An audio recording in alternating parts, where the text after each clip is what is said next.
আসসালামু আলাইকুম ভিউয়ার্স, কেমন আছেন সবাই? আশা করি সকলে অনেক বেশি ভালো আছেন। আপনি যদি সার্বিয়া যেতে চান তাহলে আজকের ভিডিওটি আপনার জন্য।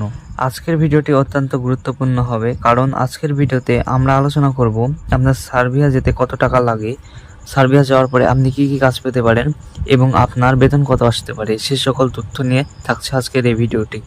তো চলুন শুরু করা যাক। প্রথমে আমরা কথা বলি সার্বিয়া ওয়ার্ক পারমিট ভিসার খরচ নিয়ে। আপনি যদি সার্বিয়া ওয়ার্ক পারমিট ভিসা নিয়ে কাজে যেতে চান তাহলে আপনার এই ভিসা আবেদনের জন্য 140 থেকে 150 ইউরো পর্যন্ত ফি লাগবে।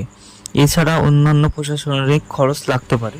এখন আমরা কথা বলি ওয়ার্ক পারমিট ভিসা হতে কতদিন সময় লাগে। একটি ওয়ার্ক পারমিট ভিসা হতে সাধারণত 28 থেকে 30 দিন পর্যন্ত সময় লাগে, তবে এটি দূতাবাসের ওপর নির্ভর করে কম বেশি হতে পারে। সব মিলিয়ে বলা চলে সার্বিয়া ওয়ার্ক পারমিট ভিসা হতে কয়েক সপ্তাহ সময় লাগে।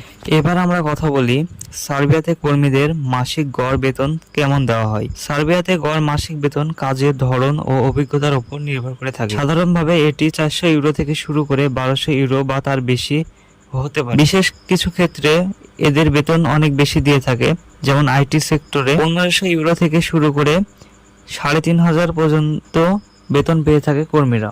ভিডিওর শুরুতেই আমরা বলেছি আপনি যদি সার্বিয়া ওয়ার্ক পারমিট ভিসার জন্য আবেদন করতে চান তাহলে আপনার 140 থেকে 150 ইউরো পর্যন্ত ফি লাগতে পারে।